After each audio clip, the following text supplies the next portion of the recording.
میں اور آپ جانتے ہیں کہ کھانے پینے کی اللہ پاک کو ضرورت نہیں ہے. اللہ پاک نیند سے پاک ہے, اونگ سے پاک ہے, کوئی عیب اللہ پاک کی ذات میں موجود نہیں. اللہ پاک ہر عیب سے پاک ہے.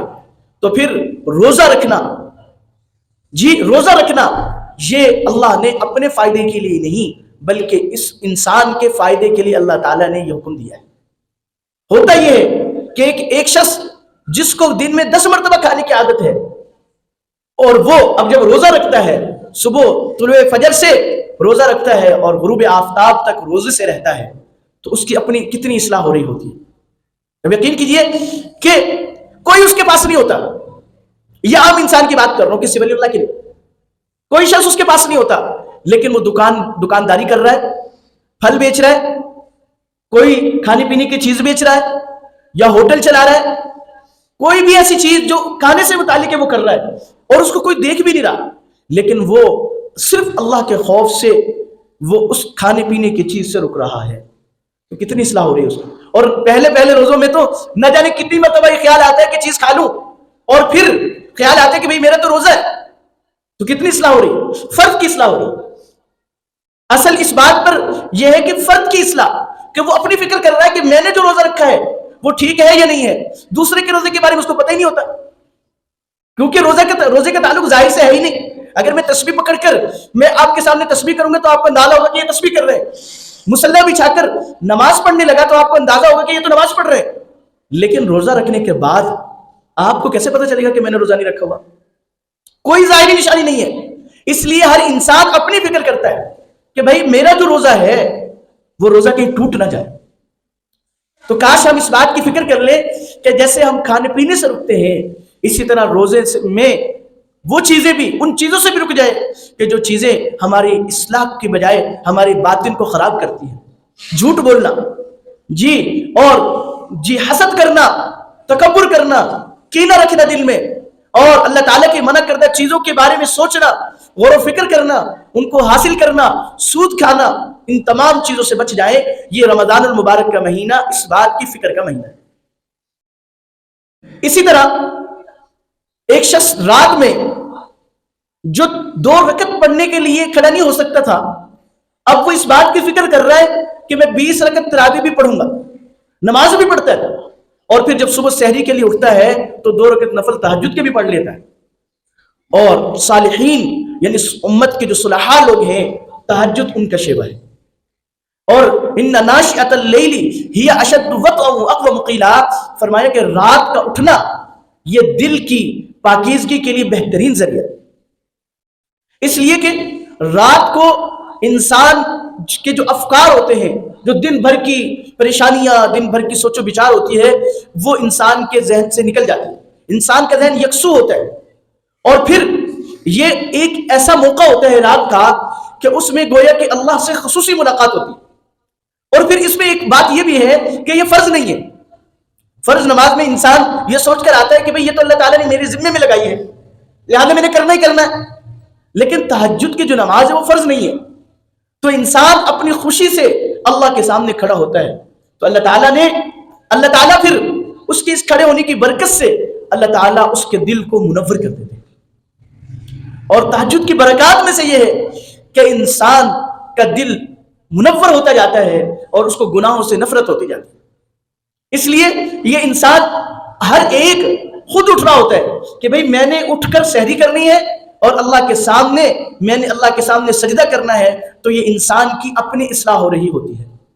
تو میں یہ کر رہا تھا کہ رمضان کا بہت زیادہ دخل ہے فرد کی اصلاح میں, اور حقیقت یہ ہے کہ فرد کی اصلاح انتہائی ضروری ہے, اور اسی کے لیے ہم اپنے آپ کو تیار کریں.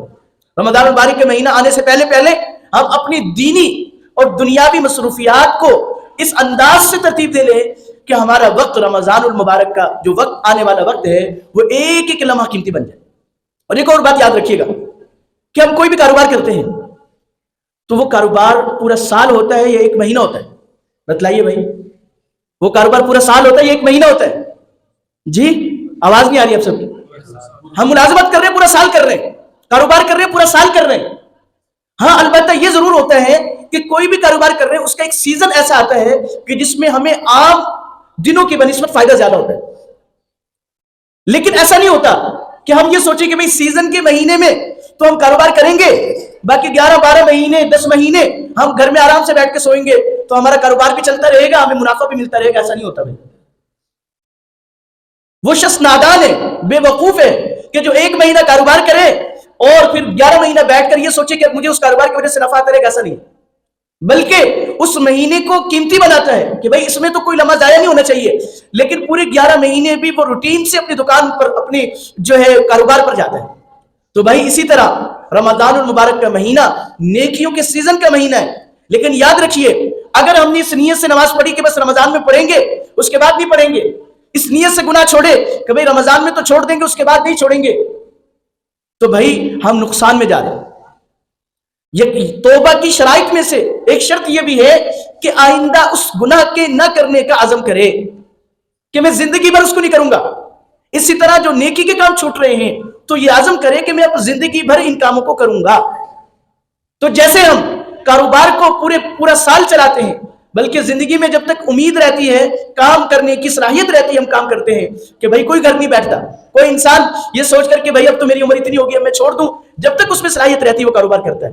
تو اسی طرح بھائی آخرت کی جو تیاری ہے وہ بھی پوری زندگی کرنے کی ہے، صرف 1 مہینہ کرنے کے نہیں.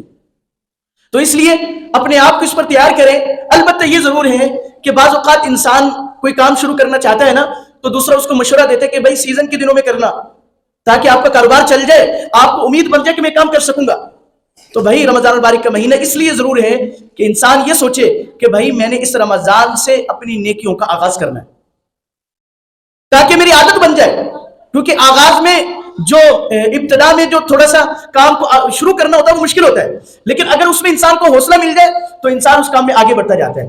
تو بھائی اسی طرح ہم یہ نیت کریں کہ بھئی اب اس رمضان سے ہم نے زندگی کی آخری سانس تک تمام نیکی کے کام کرنے ہیں اور سارے گناہوں سے بچنا ہے.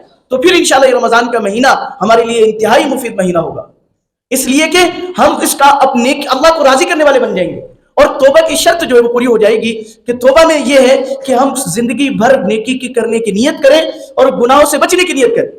تو بھئی یہ رمضان المبارک کا مہینہ ہم اس کے آنے سے پہلے ایک بات خاص طور پہ میں آپ سے عرض کر دوں اور اس کام کو ہم کر سکتے ہیں کہ بھئی ہم رمضان کا آخری عشرہ ہم خواتین کے کہنے پر ہم اس کو ضائع کرتے ہیں. ہم اس میں رات آخری عشرے کی جو راتیں ہوتی ہیں ان راتوں کو ہم بازاروں میں ضائع کرتے ہیں. تو بھئی میں آپ کو مشورہ دوں گا کہ یقیناً ہمارے پاس پیسے ملنے کی بعض اوقات مہینے کا آخر ہوتا ہے، پورے مہینے بعد ملتے ہیں. تو بھائی اگر ہم اس کام کو شعبان کے مہینے میں کر لیں بات تو وہی ہوگی، لیکن وہ جو رمضان کا آخری عشرہ ہے وہ ہمارا ضائع ہونے سے بچ جائے گا. پورا مہینہ ہم عبادت میں صرف کریں گے تو جو ہم نے تیاری کرنی ہے عید کی، پرانی کوئی چیز نہیں ہوگی، کپڑے پرانے نہیں ہوں گے، نہ پہنے، جوتیاں پہلے لے لیں، بچوں کی عید کی تیاری پہلے کروا لیں، لیکن رمضان کے آخری عشرے کو قیمتی بنائیں. یہ بازاروں میں جانا ہے. ایک تو رمضان جیسے رمضان المبارک میں نیکیوں کی قیمت بڑھ جاتی ہے، تو اسی طرح اگر کوئی گناہ کرتا ہے تو پھر اس کو بھی زیادہ سزا ملنے کی اللہ تعالیٰ اس کو بھی زیادہ سزا ملے گی. اس لیے کہ جیسے حرم شریف میں 1,00,000 نمازوں کے پڑھنے کا ثواب ملتا ہے، تو اسی طرح اگر وہاں پہ کوئی گناہ کرتا ہے تو اس کو سزا بھی اسی طرح ملتی ہے. تو بھائی اسی طرح ہم کوشش کریں کہ ابھی ہمارے پاس 8-10 دن ہیں، ان 8-10 دنوں میں ہم عید کی تیاری کروا لیں، لیکن خود بھی اور اپنے بچوں کو بھی، اپنے گھر والوں کو بھی رمضان المبارک کے مہینے کو قیمتی بنانے کی کوشش کریں کہ بھئی اس میں تمام کے تمام لوگ ایک لمحے کو قیمتی بنائیں. اور یہ ہم اگر نیت کریں گے تو انشاءاللہ ہو جائے گا. تو میں عرض کر رہا تھا جس کا خلاصہ یہ ہے کہ رمضان کا مہینہ فرد کی اصلاح کا مہینہ ہے. تو ہم یہ نیت کریں کہ ہم نے اپنی اصلاح کی فکر کرنی ہے. ہم دوسروں کی اصلاح کی فکر تو کرتے ہیں لیکن اپنی اصلاح کی فکر نہیں کرتے. اور رمضان کا مہینہ ہے ہی اس لیے کہ ہم اپنی فکر کریں. جیسے روزہ رکھ کر ہم اللہ سے ڈرتے ہیں، اسی طرح ہم باقی تمام زندگی کے معاملات میں بھی اللہ پاک کا ڈر پیدا کریں اور نافرمانی کی زندگی سے بچیں، نیکی والی زندگی گزاریں. اللہ پاک مجھے اور آپ کو عمل کرنے کی توفیق عطا فرمائے. وما علینا الا البلاغ. سنت